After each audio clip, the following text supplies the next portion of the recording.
വിശുദ്ധ പൗലോസ്ലീഹ റോമാക്കാർക്ക് എഴുതിയ ലേഖനം അധ്യായം 5 1 മുതൽ 5 വരെ വാക്യങ്ങൾ. വിശ്വാസത്താൽ നീതീകരിക്കപ്പെട്ട നമുക്ക് നമ്മുടെ കർത്താവായ യേശുക്രിസ്തു വഴി ദൈവവുമായി സമാധാനത്തിലായിരിക്കാം. നമുക്ക് കൈവന്നിരിക്കുന്ന ഈ കൃപയിലേക്ക് അവൻ മൂലം വിശ്വാസത്താൽ നമുക്ക് പ്രവേശനം ലഭിച്ചിരിക്കുന്നു. ദൈവമഹത്വത്തിൽ പങ്കുചേരാമെന്ന പ്രത്യാശയിൽ നമുക്ക് അഭിമാനിക്കാം.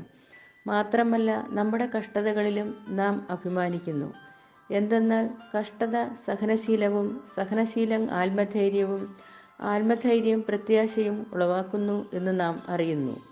പ്രത്യാശ നമ്മെ നിരാശരാക്കുന്നില്ല. കാരണം നമുക്ക് നൽകപ്പെട്ടിരിക്കുന്ന പരിശുദ്ധാത്മാവിലൂടെ ദൈവത്തിൻ്റെ സ്നേഹം നമ്മുടെ ഹൃദയങ്ങളിലേക്ക് ചൊരിയപ്പെട്ടിരിക്കുന്നു. നമ്മുടെ കർത്താവായ മിശിഹായ്ക്ക് സ്തുതി. വിശുദ്ധ മത്തായി എഴുതിയ സുവിശേഷം 15-ാം അധ്യായം 21 മുതൽ 28 വരെ വാക്യങ്ങൾ. യേശു അവിടെ നിന്നും പുറപ്പെട്ട് ടൈർ, സീദോൻ എന്നീ പ്രദേശങ്ങളിലെത്തി.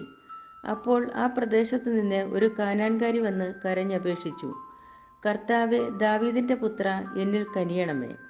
എൻ്റെ മകളെ പിശാച് ക്രൂരമായി ബാധിച്ചിരിക്കുന്നു. എന്നാൽ അവൻ ഒരു വാക്കുപോലും ഉത്തരം പറഞ്ഞില്ല.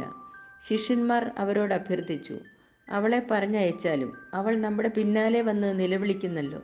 അവൻ മറുപടി പറഞ്ഞു, ഇസ്രായേൽ ഭവനത്തിലെ നഷ്ടപ്പെട്ട ആടുകളുടെ അടുത്തേക്ക് മാത്രമാണ് ഞാൻ അയക്കപ്പെട്ടിരിക്കുന്നത്. എന്നാൽ അവൾ അവനെ പ്രണമിച്ച്, കർത്താവേ, എന്നെ സഹായിക്കണമേ എന്നപേക്ഷിച്ചു. അവൻ പറഞ്ഞു, മക്കളുടെ അപ്പമെടുത്ത് നായ്ക്കൾക്ക് എറിഞ്ഞു കൊടുക്കുന്നത് ഉചിതമല്ല.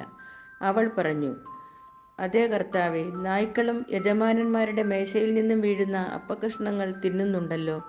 യേശു പറഞ്ഞു, സ്ത്രീയെ, നിന്റെ വിശ്വാസം വലുതാണ്.